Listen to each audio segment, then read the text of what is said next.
Tony Hawk's Pro Skater 2 is arguably considered one of the greatest PS1 games of all time, but does it hold up in 2025? Today, we're going back, all the way back to the year 2000. What a time to be alive. Just a year later, Neversoft crafted, widely considered one of the greatest sequels of all time. Yep, only a year later. Oh, how times have changed. Now we have to wait 8 years for a sequel. It's absolutely crazy. What we had in like the PS1, PS2 era was insane. So, were they successful? Did they actually craft a amazing sequel that holds up in 2025? Abso-freaking-lutely. Playing this game, I'm playing it on a PlayStation 1 on my CRT TV and absolutely having a blast with it still to this day. Now, unfortunately, I am pretty terrible at Tony Hawk games, but it's still fun even if you're bad, because in each level there's actually a bunch of challenges to do, so you can at least do one at a time, restart the level, do another one, and just try to get a little bit better here and there. And some of them are easy, like collecting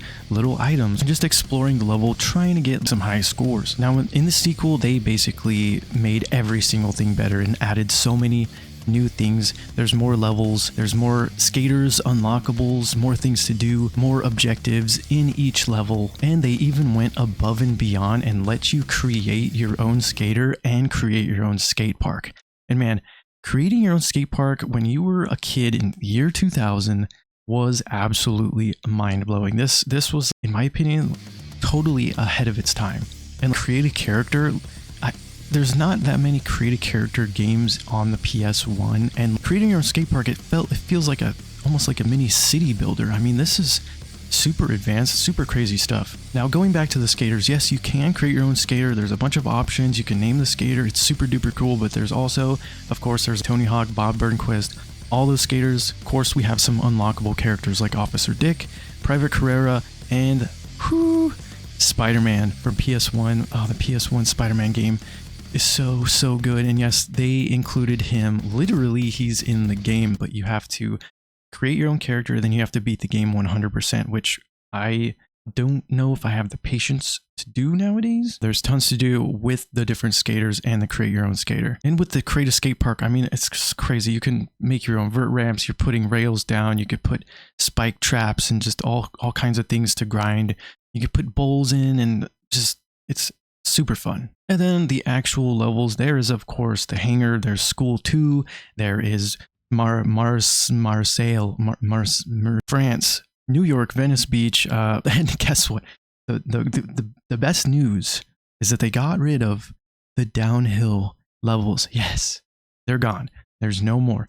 The mall, get the heck out of here. Downhill jam, you are deleted.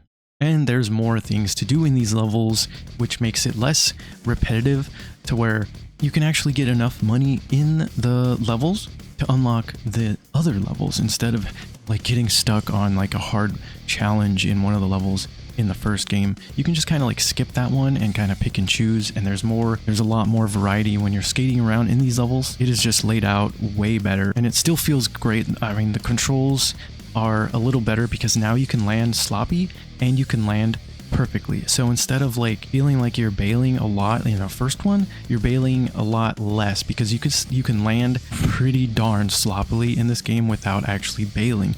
So you're not bailing as much, so you're continuously going without falling down, so it's just a lot more fun. And the graphics are improved, like the textures, it does look a little bit better. It's not like going from a PS1 game to a PS2 game, but it's still improved. And the camera is a lot better. I mean, it still gets stuck. Sometimes it gets stuck on like a wall, and then it was kind of bouncing between walls, and I was like, oh god, it's like you're making me sick. But it's much improved. And the soundtrack, now the first game had obviously a great soundtrack, but the second one I like so much more. I think the second soundtrack is way better than the first one. I mean, right off the bat, we have Rage Against the Machine just screaming at us, man. It really puts us in the mood to go freaking grinding and stuff. And then Papa Roach and Power Man 5000 and stuff. I mean, it is one of the best soundtracks ever made. Now, one of the most important aspects that was added to the game, everyone knows they added the manual, and this changes everything, because now you can link together trick after trick after trick after trick because you're manualing after all these tricks and in between all these tricks and gaps and stuff. So it's like you can have an infinite amount of combos, and it opens up so much to do in this game. Like adding the manuals to this game, it was almost like, I don't know, finding Eden or something, or freaking the golden rainbow pot. I literally don't know what I'm talking about, but I hope you understand. So skating around these levels, I mean, it feels absolutely amazing. It feels a lot better, especially with the manuals. And I'm not going to try to compare it too much to the first one, but it's so much more improved, and it feels so smooth and fun. It's definitely one of those games where you pop it in, you're playing it 25 years later, and you're like, how is this still so good? What was Neversoft smoking? Dude, they were absolutely killing it. And there's a lot of replayability. You can, obviously with the custom skater, and create your own skate park, and playing the career mode with all of the skaters. There's a lot to do. There's a lot of challenges to do, and there's unlockables, 2-player mode, and there's still customization. Like there's different outfits for each character. There's getting different boards to customize, and just so much to do. It's so much fun. Like I really miss this time, man. I remember a family member came over, my uncle, and then he brought his kid over, and we were playing 2-player, and I think both of them came over, my dad and my uncle, and they were watching us play head to head, and I was just this kid, man. So I just remember, I feel like my dad was watching with like a smile on his face, like, yeah, kick that kid's ass, son. Like a lot of good memories. I mean, this was such a good time for gaming. It's the absolute blast from the past, man. It's you guys should pick, if you don't already have it in your collection, like go to a retro game store and like look for it, or on eBay. My girlfriend's texting me. I'm trying to make a video.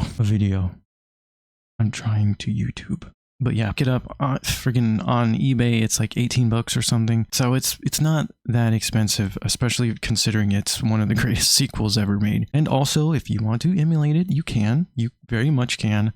A lot of PS1 games are fantastic to emulate because you can increase the graphics, and especially if you don't have a CRT TV like I do, emulation is amazing. But yeah, I mean, this game is still mind-blowing today. Just skating around like the school with Papa Roach blaring, and you're doing manuals. It's just, I don't even have words. It's like you have ascended. Like it's so fun. And what's that term? I don't know. Heavenly, fantastic. I don't know. All right, guys, I think I've said enough. I hope I covered enough. Like trying to get better at these videos, but this is only my second video. We're still learning, but we have to keep going, because the more videos we make, the more we learn, and the better we'll get. I feel like I need to make these videos longer, because after all the editing, it gets shut down to a very short video. But just want to say thank you to anyone who is liking and subscribing or commenting. Very much appreciated. And this is PlayStalgia, where we check out retro PlayStation games, and we'll be covering all kinds of things, not just PS1 games or Tony Hawk games. There's PS2, there's the console, the handheld. If that sounds good to you, and PlayStation nostalgia, of course, don't forget to hit the subscribe button. And if you missed my very first video about Tony Hawk's Pro Skater 1, go ahead and check that out. It's going to be on the screen right here, on the end screen. You click it, check out that video, and I may or may not do a video on Tony Hawk's Pro Skater 3 up next. So if that sounds good to you, if retro PlayStation content sounds good to you, hit the subscribe button. We are all about PlayStation nostalgia here. Literally, PlayStalgia means PlayStation nostalgia. Now I have to stop looking at my other computer screen. I have to stop that. Thank you for liking and subscribing and supporting and the journey. And yeah, see you in the next one.